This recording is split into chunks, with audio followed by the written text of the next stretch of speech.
United Nations Radio presents The Quiet War, starring Miss Helen Hayes. This is the second of two specially recorded broadcasts telling the Korea story. Miss Helen Hayes. In Korea there was the war. The relentless war which swept through every corner of the land, left not a single Korean untouched. The war raged from Pusan to the Yalu River, from the Yellow Sea to the Sea of Japan. And now there is the land, plowed into deeper furrows by the bombs and by untold centuries of tilling. This precious land must be made to yield again its rice and beans and wheat, despite the ravages of shells. There are the towns. Of many we should say there were the towns. Now blackened ruins, they're haunted by men and women wandering from place to place. And then there are the people, indomitable, industrious, optimistic, perplexed. A people who, having lived too long beneath an alien yoke, now long for independence. In Korea, a kaleidoscope of the hungry, the homeless, and the haunted, 20 million people, like bits of colored glass, trying to arrange their disjointed lives into a pattern of order, of life. Let's look at the Korean people one at a time. A first-hand look. Kim, ask the boys, which of them have no parents? It's no mother or father. Which of them are orphans? 요즘 말이야, 어머니 아버지 있어? 어머니 아버지 있어. 있어? 어디에? 우리 어머니는 저 타구에 계세요. 정말로? 네. 계세요? 정말요? His home is Daegu. Well, what is he doing here in Seoul? 서울에 뭐 하러 왔어? 서울에 우리 형네에서 가라고. 근데 찾았어, 못 찾았어? 형기서 여기 올라오려면 얼마 있으면 올라오라 그랬어. His brother is here, so he come looking for his brother, but his brother is Cheongju. Now another impression, second-hand. I found some children looking for their parents, but I found no parents looking for their children.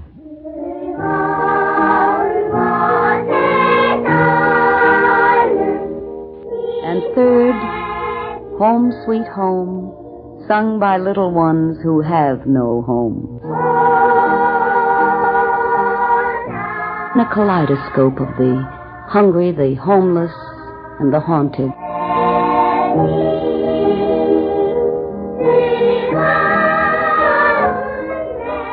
To rebuild the land, the cities, the factories, to make order out of chaos, is a job that needs as many hands as possible. But where to begin? Who are the neediest? Elvin Rees from Wales outlines the picture. There are probably 125 to 150,000 orphans in Korea. Normally, 150,000 orphans in 20 million people is not too big a burden. But what has happened in Korea is that these children are unabsorbable.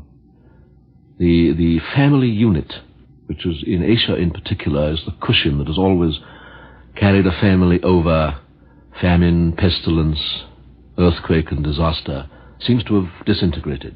And we face the awful possibility that this many children will have to be brought up in institutions, which is one of the great problems that will face the United Nations.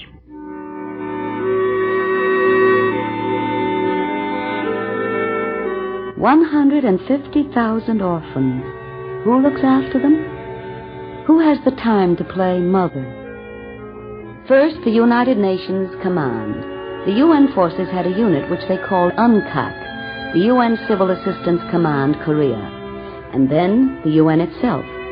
It has an agency, we call it UNCRA, the UN Korean Reconstruction Agency. Along with them are people from many lands, from many agencies and private groups. It is they who rescue countless waifs, wandering and untrusting. One cold day in Seoul during the war, reporter Sonny Fox took his microphone into a jeep and went off with Sergeant Krenza of the Civil Assistance Command to meet Kim, a young Korean boy who knew how to find lost children. This is the actual recording of what happened. It's 8 a.m. on a dull fall day in Seoul, Korea.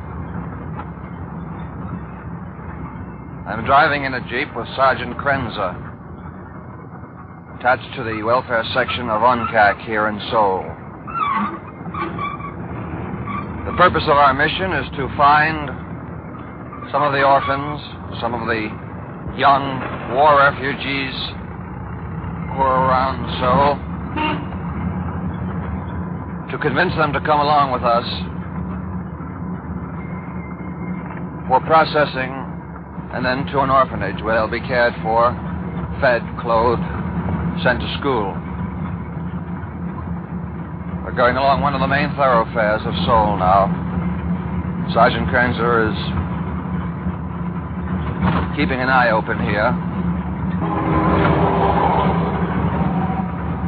The railroad terminal now is up ahead of us at the head of the street down which we are now riding. We're at the railroad terminal. Sergeant Krenzer and I are walking out now to the waiting room, to the rail transportation office itself. Good morning. Is Kim here? Yeah, we want to pick up two of the orphans here. Here comes a young boy in a pair of GI coveralls. How are you this morning, Kim? Fine, Sergeant. Okay, look, I've come down to pick up a few more of your orphans. If you got any, would you help me find a few? Okay, Sergeant. I see Kim had put on a field jacket. Well, now, Kim, where are you taking us now? Down the yard. We're walking through the rubble of some buildings that are just off the railroad marshalling yards in Seoul. And right before us, we see a group of young boys. One of them's running away. The others are staying. Two of them are running away. Morning. Morning. How are you, fellas? How are you this morning? Say, what are you eating over there, huh? Well, hey, that looks like apple peelings, huh? Orange peelings. There are 5 young boys sitting around. One of them is eating some peelings off a dirty bag with a spoon. And Kim has just brought back one of the boys who ran away. Kim, ask the boys, which of them have no parents? It's no mother or father. Which of them are orphans? 믿음하지 어머니 아버지 있어? 어머니 아버지 있어. 있어? 어디에? 우리 어머니는 저 타구에 계세요. 참말로? 계세요? 정말로? His home is Daegu. Well, what is he doing here in Seoul? 서울에 뭐 하러 왔어? 서울에 우리 형네 저거 나갔고. 근데 찾았어 못 찾았어? 청주서 여기 올라오려면 얼마 있으면 올라온다 그랬어. His brother is here, so he come looking for his brother, but his brother is Cheongju. Why would he like to come with us? We'll put him in an orphanage until we locate his brother. 그 말이지. 네가 거기가 있단 말이지. Hey, wait a minute. He looks sick more than anything else. Ask him if he feels all right. 너 아프지 않아? 아파요. His eyes is hurt. Well, he's not well. He should go to a hospital or something. He shouldn't be here like that. 그 말이지. 너 거기 가면 말이지. 목욕시켜가지고 병원에 보내주겠대. 갈자? Kim, ask him this. Tell him that I do not want to take him to one of the orphanages unless he wants to go, because they will care for him. Here, this way, he may die in the next few days. The way he's living, he will be taken care of. Look at those clothes he has on. At least he'll get clean clothes and he'll get some place to sleep and blankets and some food. And his eyes will be taken care of also. All right, well, let's go. Kim, while we're walking back, I want to ask you, why do you work so hard at trying to get these boys to go with the sergeant? I think it's good he'd go into orphanage. Do you think that the orphanages are doing a good job for these boys? Sure.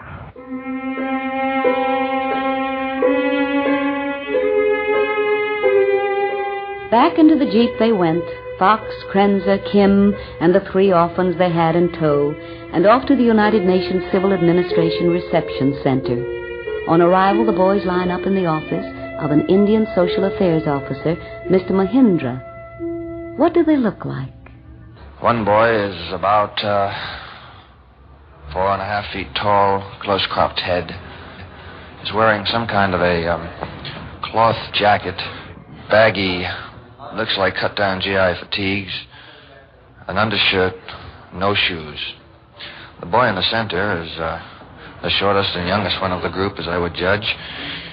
His hair is close-cropped. His face is incredibly dirty. He's wearing a filthy shirt. Around his neck is tied a small bag in which he, I suppose, put whatever scraps of food he was able to get. The third boy is the tallest of the group. His face is slightly cleaner. He is wearing no shoes. These are the 3 orphans as they stand here at 8:30 in the morning in the office of the Social Welfare Group here working with UNCAC and Seoul. UNCAC, the UN Civil Assistance Command, Korea. Mr. Mahindra has a few questions. What's your name? I'm asking what's his name. 이름 뭐냐? 길수요. 김길수? 성은? 저거요. 조길수. 최종화요. 최정화. 심현택. 심현택. How old are they? 너 12살이라고 했지? 12살이요. 13살. 또 12살? 네. 13살 그랬지? 12 years? 열 몇 살? 12 years, 13 years old. Mr. Chang asked who was giving them the food every day. 그럼 너 밥은 어떻게 입대가지 얻어 먹고 왔니? 안 얻어먹었어요. 응? 못했어? 네, 누가 주면 먹고요. 그냥 땅에서 주워 먹고요. They couldn't get to any food so far unless they get some food from somebody. When is the last time they had good meal? 밥은 언제 먹어봤니? 밥은 먹은 지 한 오래돼요. You got the breakfast yesterday. That will be the last one.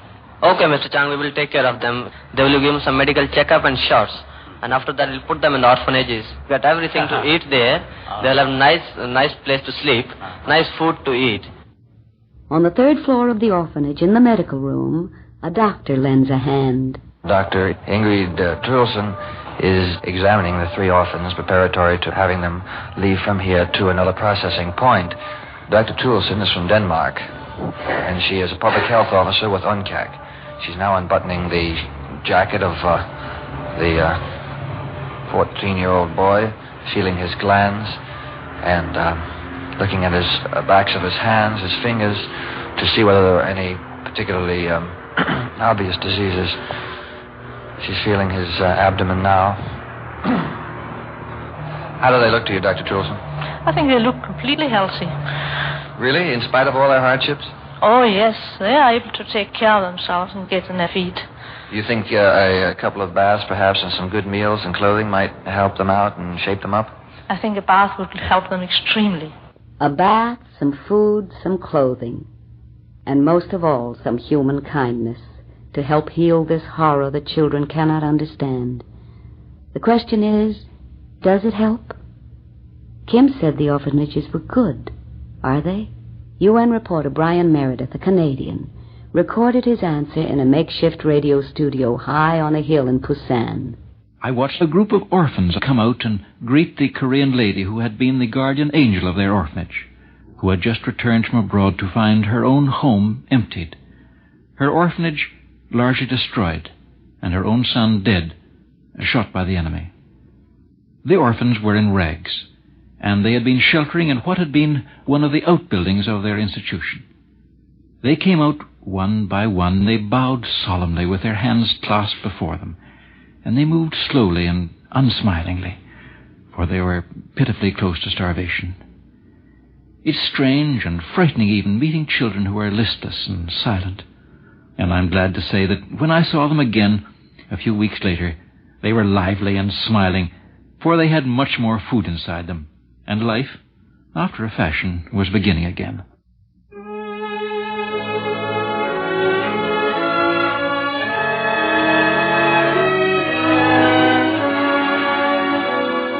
There's a challenge for the world to make their lives begin again.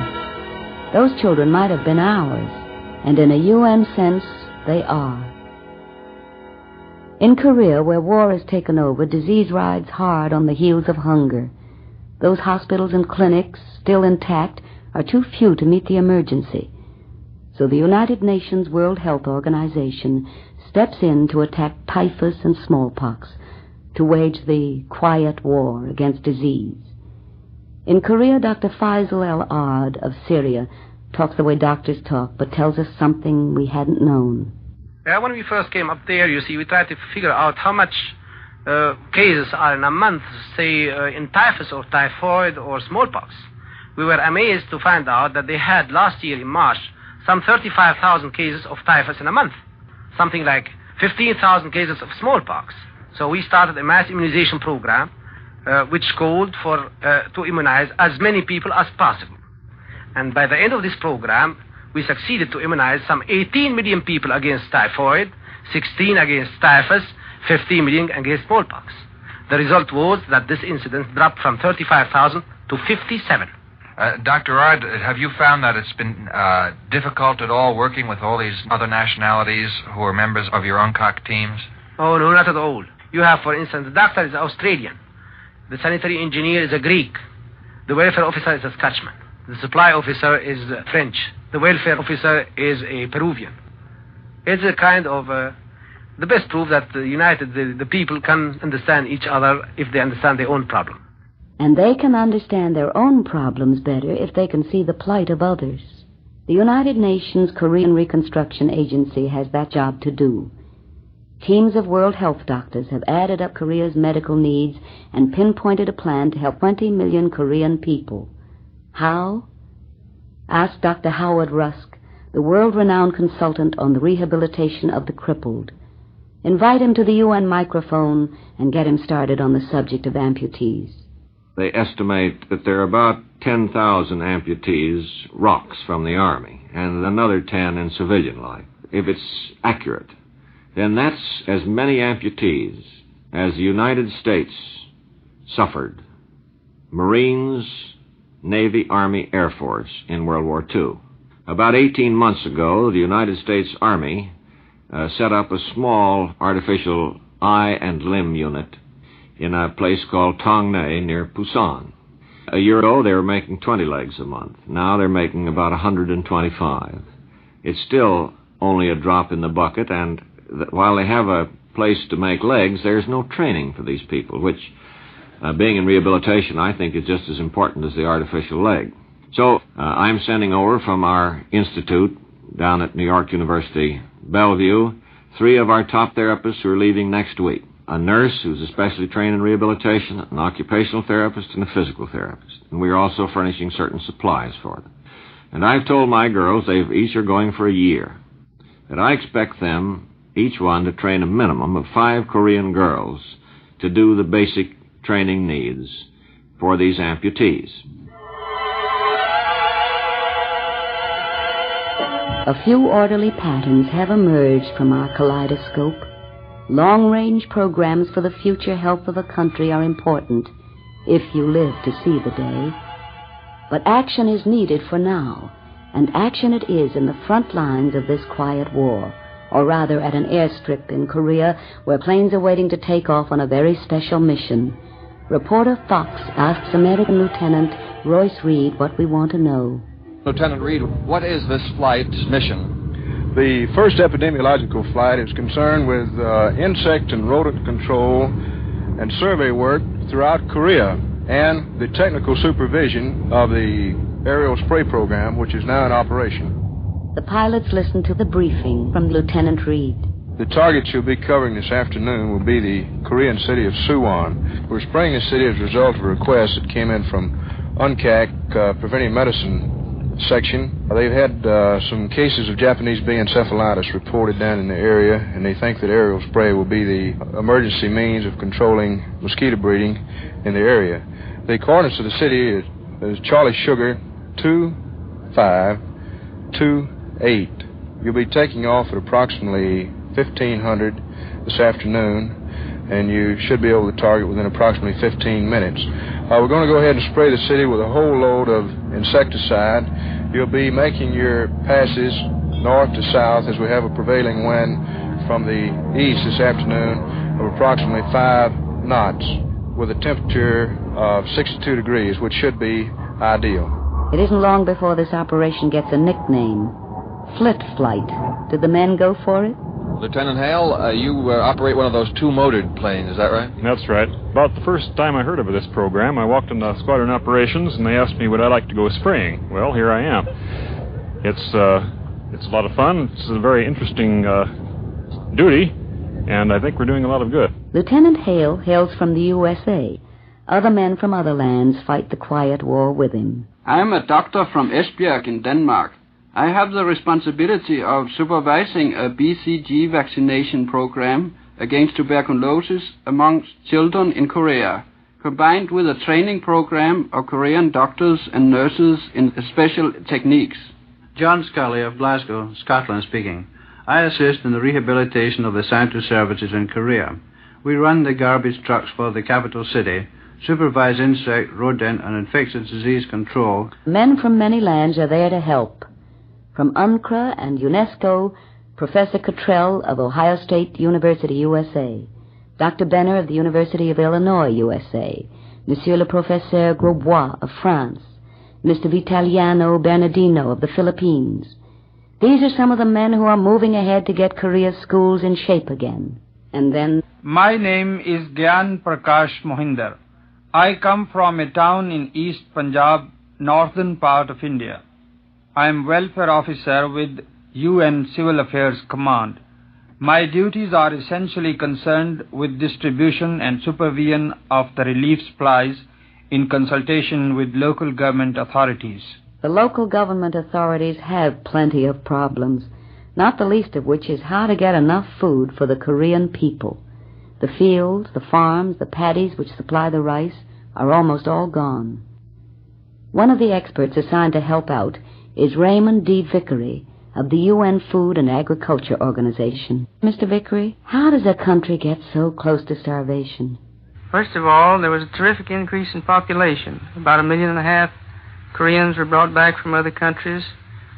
Up near 1 million people evidently didn't like the communist regime in North Korea, and they fled across the 38th parallel. You never realized before what a privilege it is to just have enough to eat. Mr. Glenn Leet, who has done reconstruction work for the UN from Greece to Korea, starts a story you wish he hadn't begun. Once there was a Korean who wanted to have a big celebration on his 60th birthday, and he was very poor, so he started saving. He didn't eat Monday, and he didn't eat Tuesday or Wednesday or Thursday or Friday, and on Saturday he could have had a wonderful feast, except he died of starvation. It made me realize that the spirit is there, but unless they can have a little food in their stomach, they just can't go on and make the progress or the improvements that are so necessary and so vital.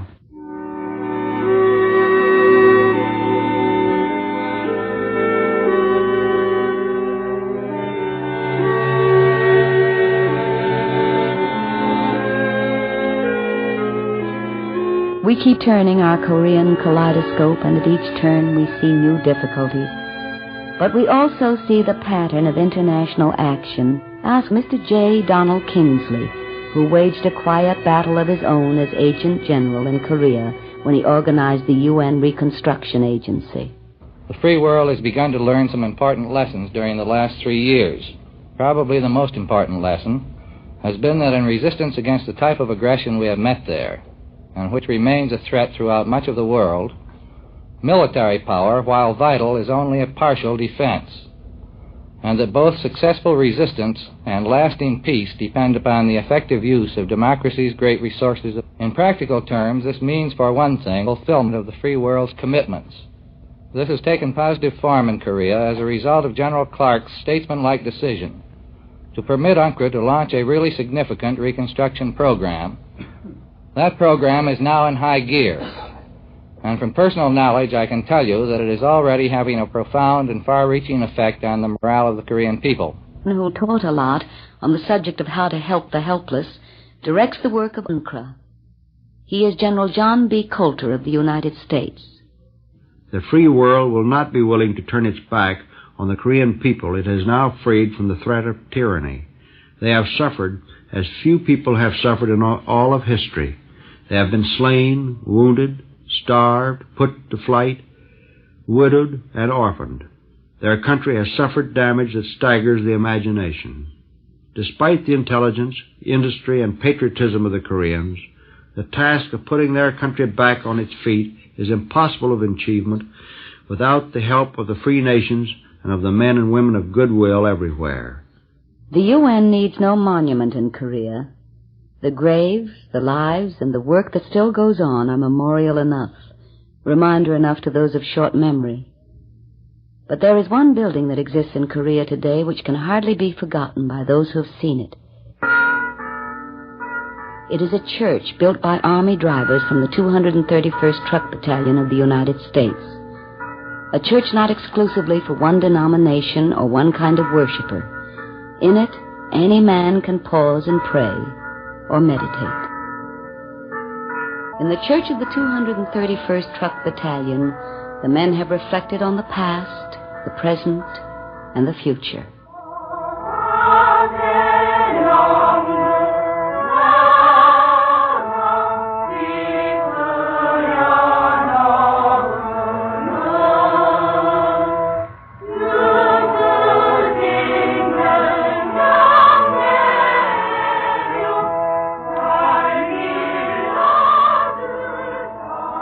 This church still stands, its doors open to all, a symbol of man's hope to live at peace with man. Howard Rusk, who spoke to us before, once said, "What happens in Korea depends on you as a world citizen and on those of us who are world veterans. Here are our allies who have given the best of themselves and their country. Anything we give to Korea will not be a gift. It will be a little payment on a debt that we cannot pay in kind, but only in substance." A little payment on a debt that we cannot pay in kind, but only in substance. Which is why the songs, the sounds, and the voices you've been listening to with me should not be forgotten. He didn't eat Monday, and he didn't eat Tuesday, or Wednesday, or Thursday, or Friday, and on Saturday he could have had a wonderful feast, except he died of starvation. The target you'll be covering this afternoon will be the Korean city of Suwon. Doctor is Australian. The sanitary engineer is a Greek. The welfare officer is a Scotchman. The supply officer is French. What's your name? I've asked him what's his name. 이름 뭐냐? 길수요. 김길수? 성은? 조길수. 최정아요. I found some children looking for their parents, but I found no parents looking for their children. This is why men from many nations have gathered to help the Korean people, and why the United Nations continues to wage the quiet war.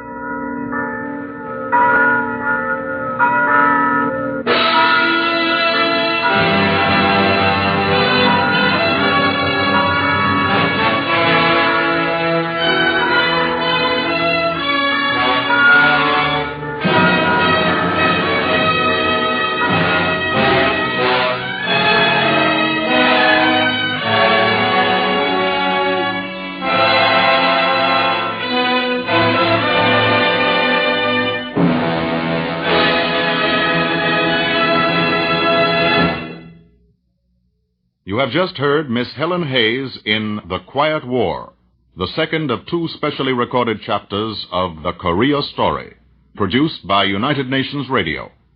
The Quiet War featured actual recordings from UN archives. Irving Berenson wrote the text, the entire production by Gerald Keane of United Nations Radio.